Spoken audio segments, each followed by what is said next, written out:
నేతృత్వం లోపల మన పంచాయత్ సెక్రటరీ గారి ఆధ్వర్యం లోపల పరిసరాలన్నీ పరిశుభ్రంగా ఉంచుకోవాలి. మన ఇల్లు వాకిలు ఎంత పరిశుభ్రంగా ఉంచుకుంటామో ఇంటి చుట్టుపక్కల కూడా పరిసరాలన్నీ పరిశుభ్రంగా ఉంచుకోవాలనే కార్యక్రమం ఇక్కడ చేపట్టడం జరిగింది. దయచేసి ఏంటంటే వచ్చేది ఎండాకాలం కాబట్టి మనం ఇంటి ముందర చెత్త చెదారం వేసుకోవద్దు. చెత్త చెదారం వేసుకున్నట్లయితే అవి కుళ్ళిపోయి అక్కడ దోమలు ఈగలు అభివృద్ధి చెందడానికి ఆస్కారం ఉంటది. కాబట్టి ఇంటి ముందర చెత్త చెదారం నిల్వ ఉండకుండా చూసుకొని గ్రామ పంచాయతీ బండి వచ్చినప్పుడు ఖచ్చితంగా ఇంట్లోపల తయారైన చెత్తను తడి చెత్త పొడి చెత్తగా వేరు చేసి గ్రామ పంచాయతీ వాళ్ళకి ఇచ్చి వాళ్ళకు సహకరించాలి.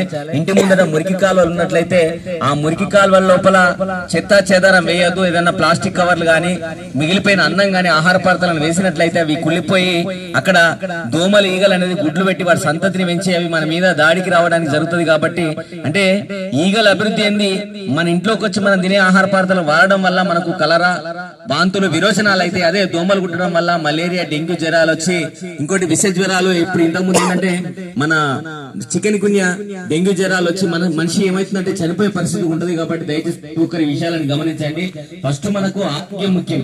మనం అందరం ఆరోగ్యంగా ఉంటేనే రేపు పొద్దున మన పిల్లల భవిష్యత్తు బాగుంటది. కాబట్టి పరిసరాలన్నీ పరిశుభ్రంగా ఉంచుకోండి. మురికాలలో చెత్త చెదరం పడేయకండి.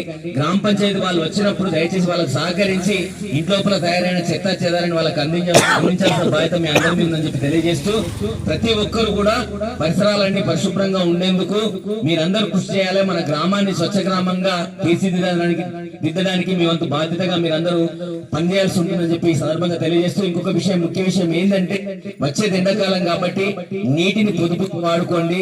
మనం నల్లా నీళ్ళు వచ్చినప్పుడు ట్యాప్ ను అట్నే తిప్పి పెట్టకుండా, ఎందుకంటే నీళ్ళు వృధాగా వెళ్ళనియద్దు. ఎందుకంటే నీటి కరువు వచ్చే ప్రమాదం ఉంటది. కాబట్టి నీటిని ఖచ్చితంగా కాపాడుకోవాలి. స్వచ్ఛమైన నీటిని తాగండి, కలుషితమైన నీటిని తాగొద్దండి. కలుషితమైన నీరు తాగినా గానీ వాంతులు విరోచనాలు అయ్యి మనిషి చనిపోయే పరిస్థితి ఉంటది. కాబట్టి ఖచ్చితంగా స్వచ్ఛమైన నీటిని తాగండి.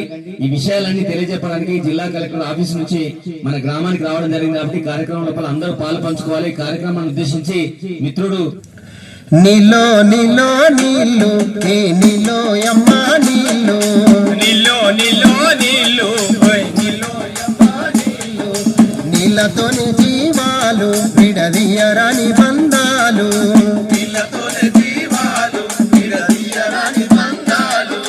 నీళ్లు లేకుంటే జీవకోటికి ఉండవా ఆనవాళ్ళు.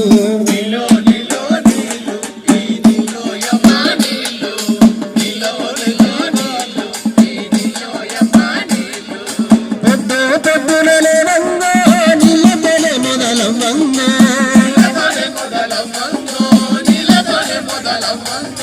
అలుపు పూతలై మెరువంగో తువ్వ కూరలై ఉడకంగో,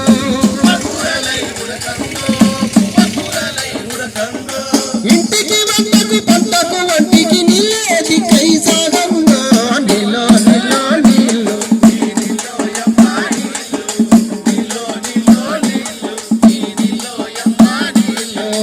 అమ్మ కడుపుల బుమ్మనిలో పుట్టగానే కలిజల్లేమో,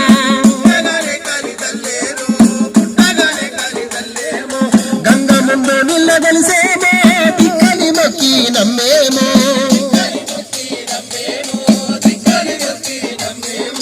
నలుల పుట్టగా నాగారి కథలు ఏరు పక్కనే ఊరులో. నీలో నీలో నీళ్ళు నీలో అమ్మా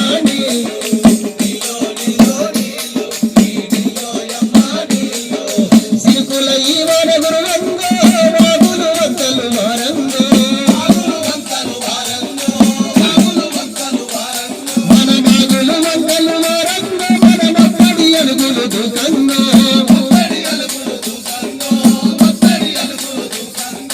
మిలమిల గలగల నీళ్ళుంటే జలగల లేకుంటే ఈ భూమి అయ్యేడు విలవిల. నీలో నీలో నీళ్ళు నీలో అమ్మా నీళ్ళు నీలో నీలో నీళ్ళు నీలో అమ్మా నీళ్ళు నీళ్ళతోనే జీవాలు విడదీయరాని బంధాలు విడదీయరాని బంధాలు విడదీయరాని బంధాలు విడదీయరాని బంధాలు. కాబట్టి అమ్మ దయచేసి గాలి పీల్చుకోలేకుండా ఉండలేం, నీళ్లు తాగకుండా ఉండలేం, ఆహారం తినకుండా ఉండలేం. ఈ మూడు మనిషికి ఆధారం. కాబట్టి ఖచ్చితంగా వీటిని కాపాడుకోవాల్సిన బాధ్యత మనందరి మీద ఉంది. ప్రకృతి మనకి ఇచ్చిన వరాలు ఇవన్నీ. కాబట్టి దయచేసి ప్రతి ఒక్కరూ, గాలి లేకపోతే మనిషి మనుగడ ఉండదు. కాబట్టి ఖచ్చితంగా చెట్లు పెట్టుకోవాల్సిన బాధ్యత మనదే. ప్రభుత్వాలు వచ్చి మనకు చెప్పడం కాదు, అధికారులు వచ్చి చెట్లు పెట్టుల్ని, మొక్కలు నాటుల్ని వాళ్ళు చెప్పాల్సిన అవసరం లేదు. మనకు తెలియాలి. ఎందుకంటే గాలి లేకపోతే మనం ఖచ్చితంగా బతకలేం. అవునా కదా? మనకి ఏదైనా అనారోగ్యం వచ్చిందంటే హాస్పిటల్ తీసుకుపోయిన తర్వాత ఫస్ట్ ఐసీయూలు ఎత్తారు. ఐసీయూలు ఎత్తే ఏం చేస్తారంటే మనకి ఏం చేయాలి, ఐసీయూలోకి అయిన తర్వాత ఆక్సిజన్ పెడతారు. అంటే మన శరీరం లోపల ఆక్సిజన్ శాతం అనేది తగ్గిపోయిందంటే మనిషికి అనారోగ్యం వచ్చినట్టే.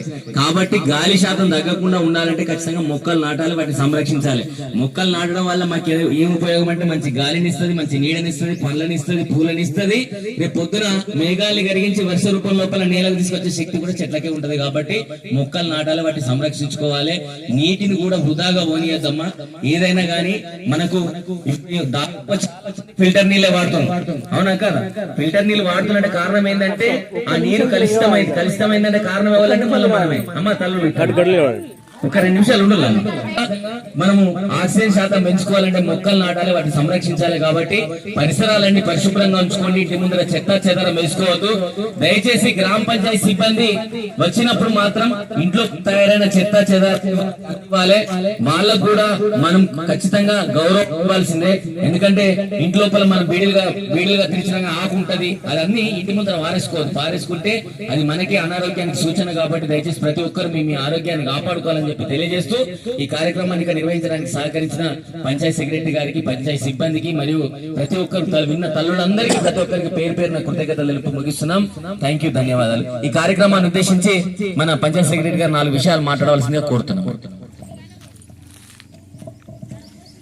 మీ మధురమైన గానంతో ఈ ప్రజలందరికీ కూడా ఇంత చక్కటి అవగాహన కల్పించిన మీ అందరికీ నిజంగా కృతజ్ఞతలు తెలియజేస్తున్నాను.